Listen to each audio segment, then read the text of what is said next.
Hello friends, welcome to threeborn talkies. आज जो movie के बारे में हम बात करने जा रहे हैं वो एक ट्रेंडिंग टॉपिक पर आधारित, बॉडी शेमिंग। हाँ फ्रेंड्स, ये एक ऐसी टॉपिक है जो हम में से कई कभी न कभी लाइफ में फेस करते हैं या फेस कर चुके हैं। तो चलिए सुनते हैं ऐसी ही एक मूवी जिसका नाम है ओवरसाइज लव। मूवी को पूरा जानने के लिए बने रहिए वीडियो के अंत तक। ये कहानी है हमारी हीरोइन सोची और हीरो बिन की। सोची एक फोटोग्राफी स्टूडियो चलाती है और बिन एक फेमस म्यूजिक प्रोड्यूसर होता है और दोनों बचपन के दोस्त होते हैं। अब हम उनका बचपन देख भी उस से सोची और बिन बेस्ट फ्रेंड्स होते हैं। यहाँ हमें पता चलता है कि कभी एक टाइम सोची को बिन पसंद था, बट अभी वो दोनों सिर्फ अच्छे फ्रेंड्स हैं।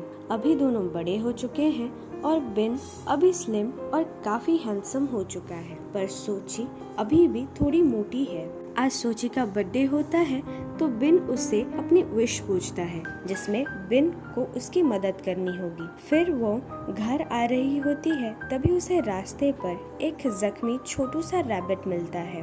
वो उसे अपने घर ले आती है। रैबिट को पकड़ी ही होती है कि तभी डोरबेल बजता है और फिर वो देखती है कि बाहर खड़ा जो इंसान है और कोई नहीं बल्कि क्रिश है और उसकी टीम है। क्रिस सोची का सेलिब्रिटी क्रश होता है और यहाँ हमें पता चलता है कि पास में क्रिश का शूट होने के कारण बारिश की वजह से वो सोची के स्टूडियो पर आया हुआ है। क्रिस सोची को देखकर बोलता है कि उसकी आईज बहुत प्रिटी है और अगर वो थोड़ा वेट लूज करेगी तो और भी अच्छी दिखेगी।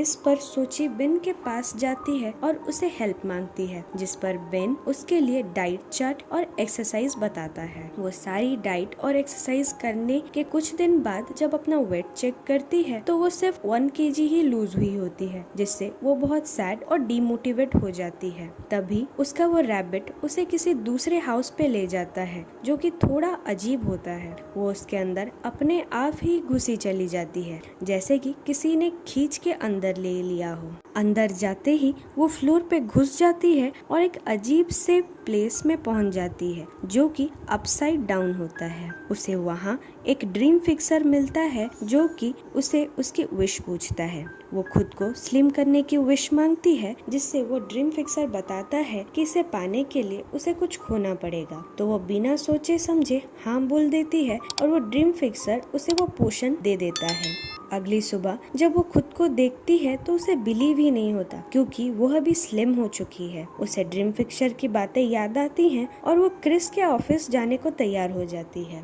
वो एक ब्यूटीफुल सा ड्रेस पहनती है जो पहले उसे फिट नहीं होता था। वो रेडी होकर जब बाहर निकलती है तो सारे लोग उसे ही देख रहे होते हैं और जब वो बोट पे बैठती है तो बोटमैन भी उसे काफी अच्छी कॉम्प्लीमेंट्स देता है। फिर वो क्रिस के मैनेजर के पास उस हार्ड कॉपी देने जाती है, जहां उसकी ब्यूटी को क्रिस भी नोटिस करता है, पर तब उसका वेट बढ़ने लगता है और वो चुप कर घर चली आती है। अब वो खुद को देखकर कुछ समझ नहीं पाती और फिर से वो पोशन पी लेती है, जिससे वो फिर से स्लिम हो जाती है। कुछ देर में रात को बिन उसके घर आता है लेता है, तभी फिर से उसकी वेट बढ़ने लगती है। तभी सोची को पता चलता है कि ये पोशन का असर सिर्फ 10 आवर्स तक ही रहता है। वो बिन को वो पोशन और ड्रीम फिक्सर के बारे में बताती है, जिस पर बिन ये सब कहता है कि ये सब आर्टिफिशियल चीजों को बिलीव नहीं करता और उसे एक्सरसाइज करने को बोलता है, जो कि सोची नहीं मानती।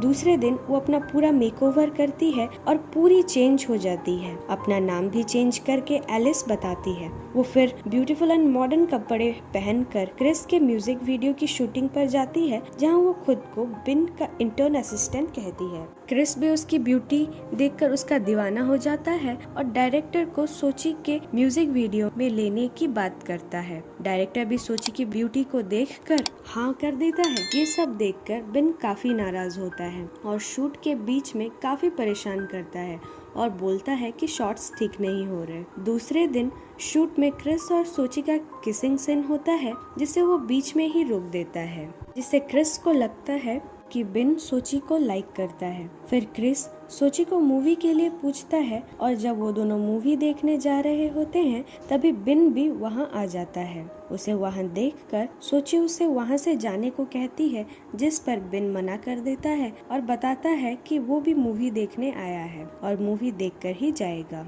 मूवी के बाद सोची के मना करने पर भी क्रिस उसे क्लब लेकर जाता है, जहाँ सोची देखती है कि 10 आवर्स तो खत्म होने वाले हैं। वो जल्दी ही वॉशरूम चली जाती है और देखते ही देखते मोटी हो जाती है और ये सब देखकर वो फिर से बहुत जोर की रोती है। तभी वहाँ बिन उसके लिए एक टेडी बियर का कॉस्ट्यूम लेकर आता है और वॉशरूम में चेंज करते वक्त वो बाहर खड़ा रहता है। तभी कुछ देर बाद क्रिश भी वहाँ आ जाता है और बिन को पूछता है कि क्या वो उसका पीछा कर रहा है, जिस पर बिन मना करता है। तभी वहाँ कुछ लड़कियों पे क्रिश कमेंट करता है जो कि थोड़ी मोटी होती है, जिस पर बिन उसे बोलता है कि मोटे होने से ब्यूटी से क्या लेना देना, सभी इंसान अंदर से ब्यूटीफुल होने चाहिए। क्रिस तभी अपनी एग्जाम्पल देता है और बोलता है कि जो लोग मोटे होते हैं उन्हें ब्यूटी के बारे में बात करने तक का हक नहीं है, इसीलिए ही तो वो जितनी तकलीफ होने पर भी एक्सरसाइज करता है और खुद को फिट रखता है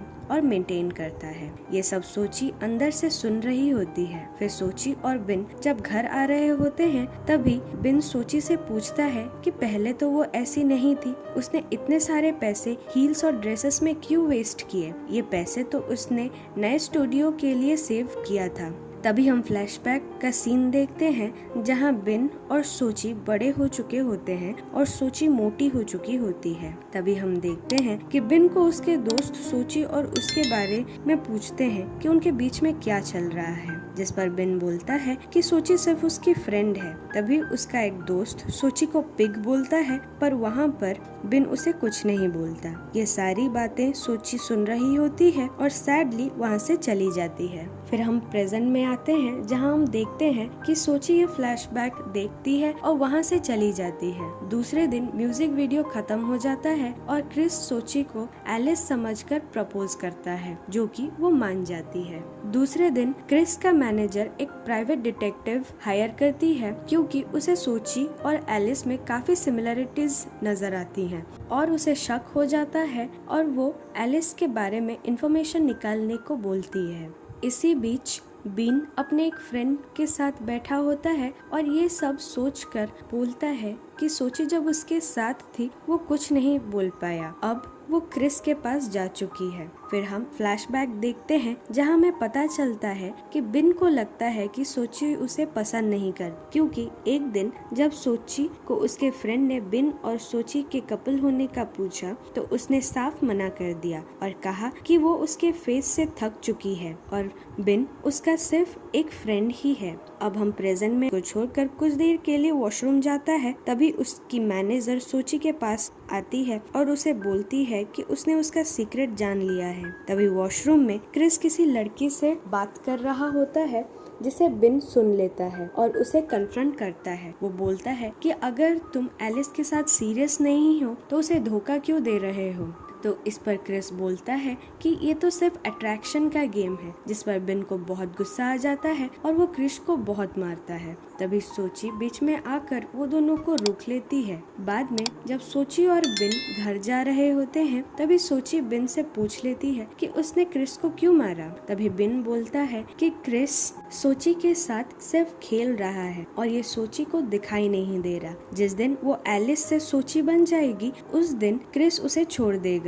वो सिर्फ उसकी ब्यूटी के लिए ही उसके साथ है, वो सिर्फ उसे यूज कर रहा है और धोखा दे रहा है। उस पर सोची कहती है कि बिन तुम क्यों इतना वरी करते हो, तुम भी तो ऐसे ही हो, आज तुम मेरी इतनी केयर क्यों कर रहे हो। फिर सोची बोलती है कि जब मैं मोटी थी तो तुम्हें मेरी केयर नहीं की और अब जब मैं स्लिम हो चुकी हूँ तो अभी तुम मेरी केयर करने आ चुके हो, तुम काफी चेंज हो चुके हो। तभी बेन बोलता है कि वो कभी चेंज नहीं हुआ और वो हमेशा ही सोची की केयर करता है। फिर वो बोलता है कि अगर सच में सोची को स्लिम होना है तो बिन उसकी जरूर मदद करेगा। तभी सोची बोलती है कि ये सब उसी की वजह से ही तो हुआ है। बचपन में जब बिन मोटू था उसे हेल्प करने के लिए ही सोची मोटी हो गई, जहाँ पर पर हमें पता चलता है कि अब बिन को ये सब बातें कुछ याद नहीं। उनके बचपन की मेमोरीज सब कुछ ड्रीम फिक्सर के कहने के अनुसार उसके दिमाग से जा चुकी है। अगले दिन क्रिस एलिस से मिलता है और उसे माफी मांगता है और बोलता है कि एलिस और बिन की ये दोस्ती उसे पसंद नहीं है। फिर सोची उसे पूछती है कि अगर वो कभी मोटी हो गई तो क्या वो उसे ऐसे ही पसंद करेगा, जिस पर क्रिस बोलता है कि बिल्कुल नहीं और उनके प्रोफेशन में फिट रहना बहुत जरूरी है और अगर सोची चाहे तो 2-3 केजी और कम कर सकती है, जिस पर वो और बेहतर दिखेगी। अब हम देखते हैं कि सोची फिर से ड्रीम फिक्सर के पास जाती है और उसे परमानेंटली स्लिम होने का पोषण मांगती है। ड्रीम फिक्सर पोषण देने को राजी तो हो जाता है पर उसे इम्पोर्टेंट चीज भी बताता है। वो कहता है कि तुम्हें कोई इम्पोर्टेंट चीज देनी होगी। वो ये भी कहता है कि यहाँ कुछ फ्री में नहीं मिलता, कुछ पाने के लिए कुछ खोना पड़ता है।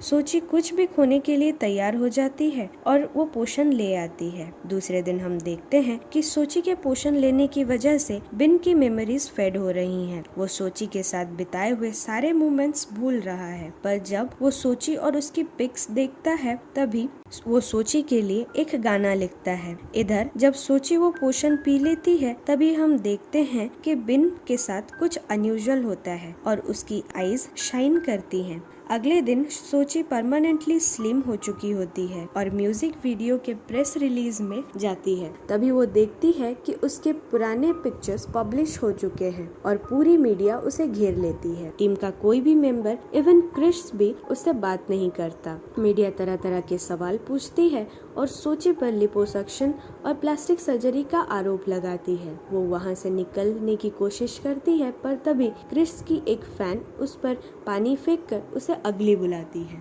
तभी उसे ये सब से बिन बचाकर बाहर ले आता है। सोची जब बिन से बात करने की कोशिश करती है तो बिन उसे नहीं पहचानने का बोलता है। सोची उसे बताती है कि वो उसके बचपन की दोस्त सोची है, जिस पर बिन बोलता है कि उसके बचपन की दोस्त सोची थोड़ी मोटी तो थी पर वो दिल की बहुत अच्छी थी और इसलिए तुम सोची नहीं हो। तभी सोची को ड्रीम फिक्सर की बात का याद आता है और उसे पता चलता है कि पोषण की वजह से बिन और उसकी मेमोरीज बिन के दिमाग से फेड आउट हो गई हैं। कुछ दिन बाद सोची को बिन का एक सॉन्ग लिखा पता चलता है जिसे वो सोची के लिए लिखा होता है। वो सॉन्ग पढ़ने जाती है तो उसे पता चलता है कि बिन तो उसे हमेशा से ही प्यार करता था, पर उसे लगता था कि सोची उसे पसंद नहीं करती, इसीलिए उसने कभी अपने प्यार का कन्फेशन नहीं किया। पर अब सोची को हर चीज रियलाइज होती है और वो मिलने के लिए भागती है। सोची भागती हुई पहले ड्रीम फिक्सर के पास जाती है और उसे रिक्वेस्ट करती है उसे पहले जैसा बना दे। काफी रिक्वेस्ट करने के बाद ड्रीम फिक्सर मान जाता है क्योंकि उसे सिर्फ अभी बिन चाहिए होता है और कुछ नहीं। ड्रीम फिक्सर उसे आखिरी बार मोटा कर देता है और सारी चीजें पहली जैसी हो जाती है। अब वो भागती हुई बिन के पास आती है जो कि प्लेग्राउंड में उसका वेट कर रहा होता है।